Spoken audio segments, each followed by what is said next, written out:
Assalamualaikum warahmatullahi wabarakatuh.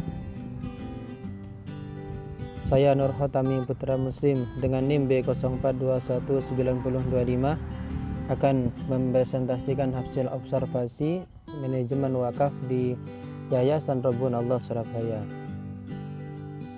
Profil Yayasan Rabbun Allah.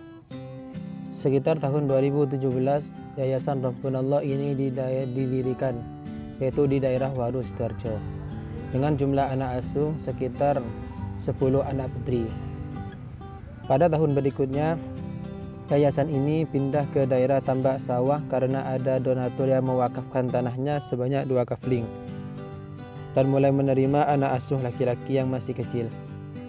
Kemudian anak asuh laki-laki ini yang sudah balik dipindahkan ke Jalan Ngagel, Kebonsari nomor 2, RW 2, Ngagel Rejo, Kecamatan Wonokromo yang ditempati hingga saat ini. Visi, misi, dan moto Yayasan Rabbun Allah.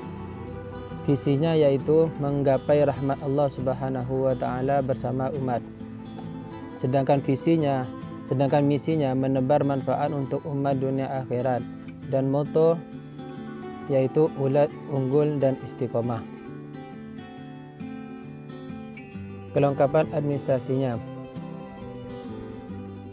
Ketika Yayasan Rabbun Allah ini menerima wakaf dari donatur itu, pengurus yayasan langsung mensertifikatkan tanah tersebut menjadi milik hak yayasan.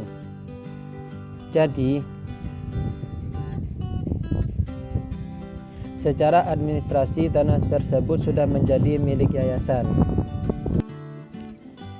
Selanjutnya yaitu pemanfaatan tanah wakaf. Pemanfaatan tanah wakaf di Yayasan Rabbun Allah ini terdiri dari 2, yaitu secara sosial dan juga secara produktif. Secara sosial, yaitu tanah wakaf yang diberikan oleh donatur ini dimanfaatkan oleh pemilik Yayasan Rabbun Allah untuk mengasuh anak yatim, piatu, fakir miskin, dan juga semacamnya. Sedangkan secara produktif, hal ini dibuktikan dengan memanfaatkan tanah tersebut untuk mendidik sumber daya manusia yang berprestasi dan unggul di dalam bidang Al-Quran. Selanjutnya yaitu pengawasan dan pelaporan. Pengawasannya dilaporkan ke publik, akan tetapi tidak seperti perusahaan terbuka yang diinformasikan melalui media massa atau nasional.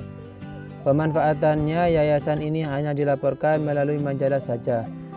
Seperti di halaman belakang dicantumkan donaturnya berapa, pemanfaatan hasil donatur untuk apa saja, atau dengan kata lain ada majalah yang menjadi komunikasi antara yayasan dan donatur.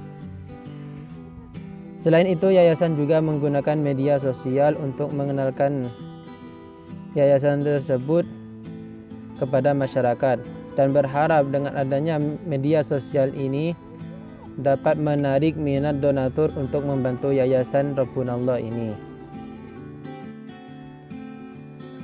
Adapun program-program kegiatan pada Yayasan Rabbun Allah ini, yang pertama yaitu penggalian donatur.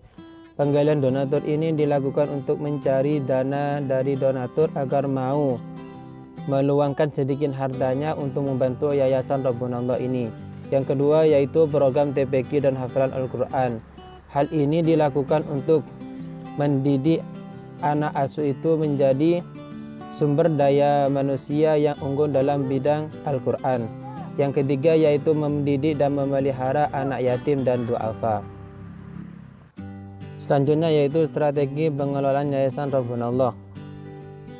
Yang pertama yaitu Yayasan Rabbun Allah ini melakukan kerjasama dengan salah satu usaha seperti Warung Soto Abbas, di mana salah satu program yang dimiliki oleh usaha Soto Abbas ini yaitu mensupport segala kegiatan yang diadakan oleh yayasan, sehingga yayasan dapat terbantu secara operasional.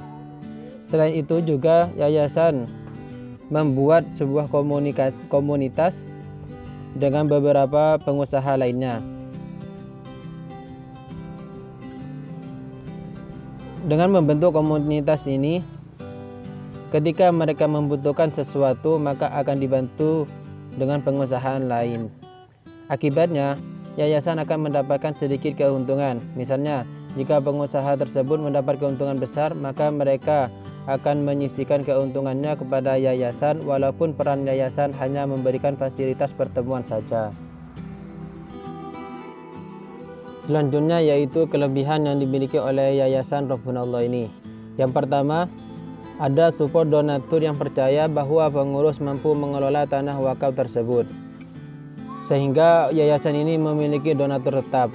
Yang kedua yaitu menjadi sumber daya manusia yang mengelola yayasan.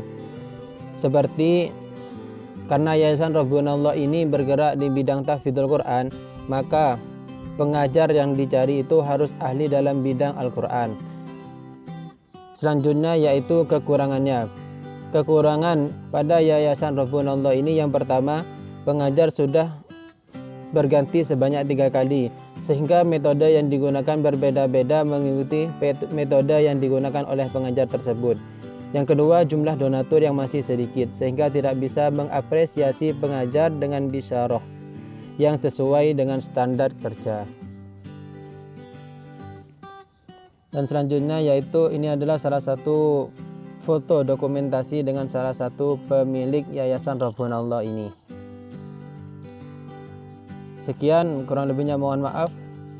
Wassalamualaikum warahmatullahi wabarakatuh.